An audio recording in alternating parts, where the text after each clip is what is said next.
Hello friends, welcome back to my channel तैयारी for teacher, your ultimate guide to teacher exams. आज हम लोग करने वाले हैं पियाजे की cognitive development theory. Cognitive development क्या होता है? कॉग्निटिव डेवलपमेंट हर वो चीज होती है जो कि दिमाग से रिलेटेड हो। किससे रिलेटेड हो? दिमाग से रिलेटेड हो। जैसे कि thinking, reasoning, problem solving, imagination, etcetera. है ना? बहुत सारी चीजें होती हैं, दिमाग से रिलेटेड बहुत सारी चीजें होती हैं। बस ये मैंने सिर्फ 4 एग्जाम्पल दे दिया आपको। तो वो सारी चीजें जो दिमाग से रिलेटेड होती हैं उसको ही कॉग्निटिव डेवलपमेंट बोलते हैं। वो सब कॉग्निटिव डेवलपमेंट से रिलेटेड होती हैं। आज हम लोग पियाजे की थ्योरी के कुछ टर्म्स को समझेंगे, जैसे कि स्कीमा, असिमिलेशन, अकोमोडेशन और इक्विलिब्रियम। ये जो इंपॉर्टेंट टर्म्स हैं पियाजे की थ्योरी के, इनको आज हम लोग कवर करेंगे और आज इनके बारे में ही पढ़ेंगे। चलिए शुरू करते हैं। सबसे पहले जीन पियाजे को क्या बोला गया है? Father of child psychology. ये चीज याद रखनी है, चाइल्ड साइकोलॉजी के फादर है, साइकोलॉजी के फादर नहीं है, चाइल्ड साइकोलॉजी के फादर है ये। ठीक है। और एक चीज और थोड़ा सा याद रख सकते हो, वैसे ये इतना ज्यादा इंपॉर्टेंट नहीं है। ये मानते थे कि heredity is more important then environment. इसीलिए इनको, और जो लोग ये मानते हैं कि हेरिडिटी ज्यादा इंपॉर्टेंट होती है, उन लोगों को इनेटिस्ट बोला जाता है। ये इतना ज्यादा इंपॉर्टेंट नहीं है, बट फिर भी चलो।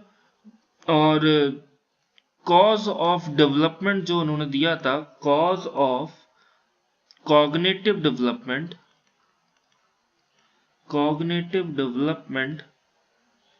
जो जीन पियाजे ने दिया था, वो इन्होंने बोला था कि पहला फैक्टर इसमें क्या होगा? एज। ये एज के अकॉर्डिंग होगा, जो बच्चे की एज होगी अकॉर्डिंगली उसका कॉग्निटिव डेवलपमेंट हो चुका होगा। उसके बाद इसमें बोला था बायोलॉजिकल मैचुरेशन, ये भी बहुत जरूरी है। इन्होंने बोला था कि ये भी एक फैक्टर है, जिसके फैक्टर के अकॉर्डिंग मैं अपनी ये स्टेजेस दे रहा हूं। और सोशल इंटरेक्शन, इसको भी इन्होंने थोड़ा सा महत्व दिया था, सोशल इंटरेक्शन को भी थोड़ा सा महत्व दिया था इन्होंने। बस यही 3 चीजों पे उन्होंने बात की थी। चलिए तो अब शुरू करते हैं अपना टॉपिक, मेन टॉपिक जो आज हम कवर करने वाले हैं, schema, assimilation, accommodation and equilibration. इसमें हम लोग एक और चीज को पढ़ेंगे, एक और चीज समझेंगे, जो है डिस इक्विलिब्रियम। ओके, इक्विलिब्रेशन और डिस इक्विलिब्रियम मतलब आएगी, स्टेज आएगी, आप समझेंगे इसको। स्कीमा क्या होगा? Mental frameworks to organise information. Assimilation, fitting new information into existing schemas. Accommodation, adjusting schemas for new information.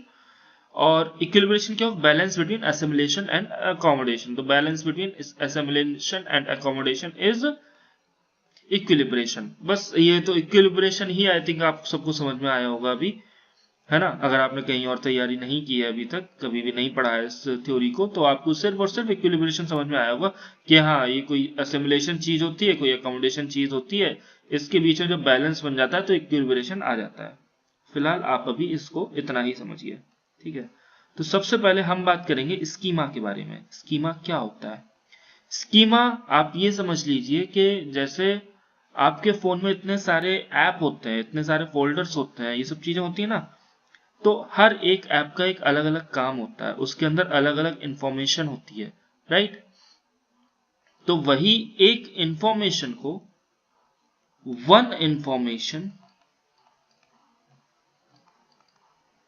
Equals to one schema, उसको ये कह सकते हैं कि हम लोग साइकोलॉजी के टर्म्स में उसको स्कीमा बोल देते हैं। एक इंफॉर्मेशन को स्कीमा बोल देते हैं कि हाँ एक इंफॉर्मेशन आई है, ये स्कीमा। ठीक है, स्कीमा को यही समझ लीजिए कि एक बच्चे के दिमाग में, एक बच्चा है उसके दिमाग में अलग अलग फोल्डर्स बने हुए हैं इंफॉर्मेशंस के। तो जो एक इंफॉर्मेशन है उसका जो फोल्डर है उसको एक स्कीमा बोल देंगे, वो एक स्कीमा है उसका। ठीक है, इसलिए बोला गया mental frameworks to organise information, है ना। ये ऑर्गेनाइज करता है, स्कीमा का मतलब यही हुआ कि ऑर्गेनाइज हो रहा है, अलग अलग फोल्डर्स दिमाग में बन रहे हैं और हर एक फोल्डर को स्कीमा बोला जाएगा। अब असिमिलेशन क्या होता है? असिमिलेशन होगा उस इंफॉर्मेशन में कुछ भी ऐड होना असिमिलेशन होगा। कैसे? मान लो एक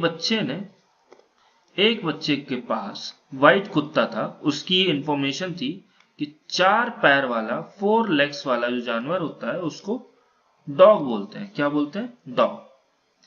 सेकेंड इंफॉर्मेशन उसके पास, उसने कुछ दिनों बाद ये एक ब्लैक कलर का कुत्ता देखा, तो उसके पास सेकेंड इंफॉर्मेशन आई कि ब्लैक कलर का ये एक स्कीमा है।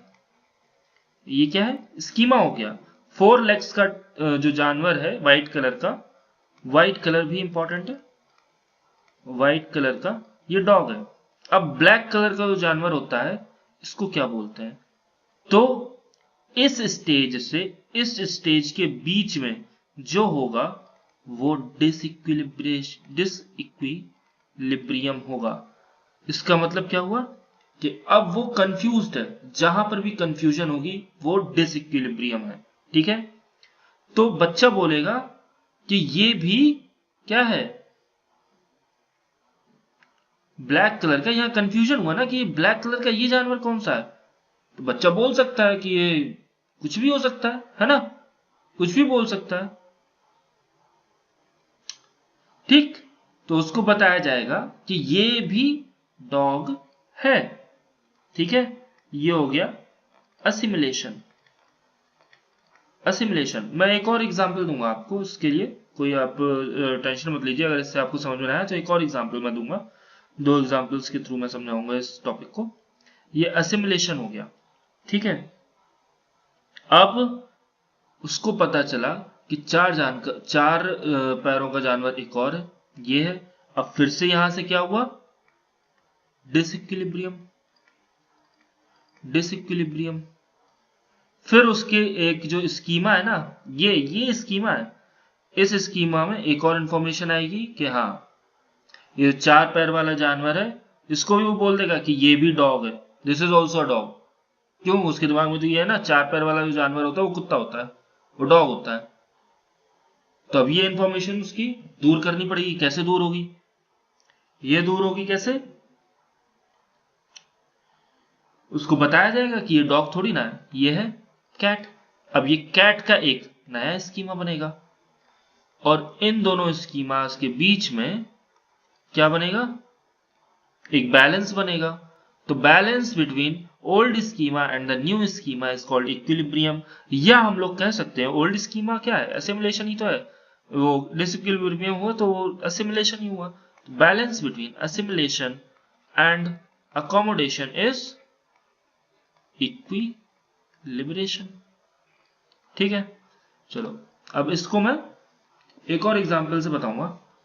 वो एग्जांपल है ये, फिश का एग्जांपल लेते हैं। ठीक है, एक बच्चा है, वो डॉल्फिन को फर्स्ट टाइम देखता है। फर्स्ट टाइम, ठीक है, फर्स्ट टाइम देखता है, बट उसने फिश पहले से देख रखी है। तो उसके दिमाग में जो ऑलरेडी स्कीमा बना हुआ है वो फिश का बना हुआ है कि पानी में रहने वाला जानवर फिश कहलाता है। ठीक है, उसके दिमाग में ये स्कीमा बना हुआ है कि पानी में रहने वाला जानवर फिश होता है। ठीक है, तो अब उसको डॉल्फिन दिखी एक बार, उसने डॉल्फिन देखी, उसने पहली बार देखी, तो वो क्या बोलेगा? This is also a fish. ये जो डॉल्फिन है इसको भी वो फिश बोलेगा। ठीक है, तो जब वो ऐसा बोलेगा तो ये हो गया असिमिलेशन, ठीक है, असिमिलेशन हो गया।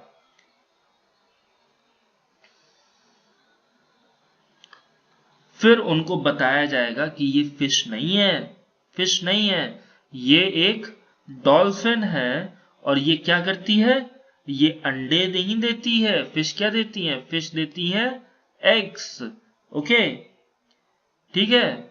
और फिश पानी में ही सांस ले सकती हैं, बट डॉल्फिन्स पानी में सांस नहीं लेती हैं, डॉल्फिन्स बाहर सांस लेती हैं। छोटे बच्चा नहीं, ये बड़े बच्चे, बड़े लोगों के लिए भी मैं बात कर रहा हूं। ये एक एग्जाम्पल ये बड़े लोगों के हिसाब से आप ले लीजिए, बच्चा नहीं है वो बड़ा है, ठीक है। तो ये डॉल्फिन नहीं है, 5 साल का 6 साल का बच्चा है। उसको इतना तो पता होता है कि हम सांस लेते हैं, नाक से सांस लेते हैं, फिश पानी में सांस लेती है, इतना उसको पता होता है। बस ये नहीं पता होता कि एक डॉल्फिन नाम का जानवर भी है जो पानी में रहता है, लेकिन सांस वो हवा लेता है, सांस हवा में लेता है ना। तो अब उसको ये पता चलेगा कि जो डॉल्फिन होती है ये हवा में सांस लेती है, ठीक। तो अब उसको क्या हुआ, जब इस इंफॉर्मेशन में ये नई इंफॉर्मेशन जुड़ेगी तो हो गया उसको डिसइक्विलिब्रियम। क्या हुआ, डिसइक्विलिब्रियम। अब कुछ टाइम में वो समझ जाएंगे, थोड़ी देर समझाने के बाद वो समझ जाएंगे कि अच्छा तो ये डॉल्फिन है, ये हवा में सांस लेती है लेकिन ये पानी में रहती है। ये बनेगा न्यू स्कीमा, ये बनेगा क्या, न्यू स्कीमा। और जब ये न्यू स्कीमा बन जाएगा तो ये हो गया अकोमोडेशन, अकोमोडेशन। और असिमिलेशन से अकोमोडेशन तक जाना ही हो गया इक्विलिब्रेशन। क्या हो गया, इक्विलिब्रेशन। क्योंकि यहां पर वो बैलेंस उन्होंने बना लिया कि हाँ पानी में रहने वाला जानवर सिर्फ फिश नहीं होती है, पानी में रहने वाले जानवर सिर्फ पानी में ही सांस नहीं लेते हैं, कुछ ऐसे भी होते हैं जो हवा में सांस लेते हैं लेकिन रहते पानी में है ना। तो ये क्या हुआ, अकोमोडेशन। तो ये एक साइकिल है। साइकिल कैसी है, सबसे पहले बनेगा एक स्कीमा, एक स्कीमा एग्जिस्ट कर रहा होगा, ठीक है। उस स्कीमा में होगा असिमिलेशन, असिमिलेशन से होगा क्या, असिमिलेशन से होगा डिसइक्विलिब्रेशन, डिसइक्विलिब्रियम, डिसइक्विलिब्रियम से होगा अकोमोडेशन,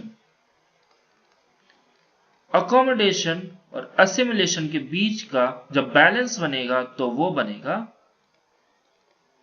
इक्विलिब्रेशन। ये एक साइकिल है, ठीक है, साइकिल है।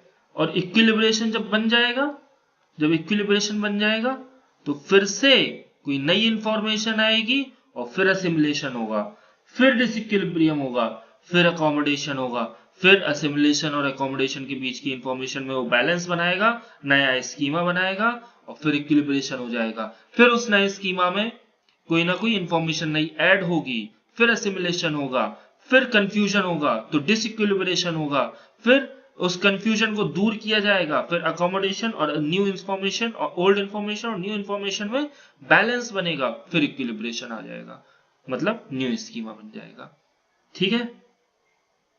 ये एक साइकिल की तरह निरंतर काम करता रहता है। तो आज का टॉपिक बस इतना सा था। कोई भी डाउट हो, कुछ भी हो, नहीं समझ में आया हो, मैं दोबारा से वीडियो बना दूंगा, बस आपको एक कमेंट करना होगा और कुछ नहीं। Okay, very very thank you. Please like, share with your friends and do subscribe. Thank you very much.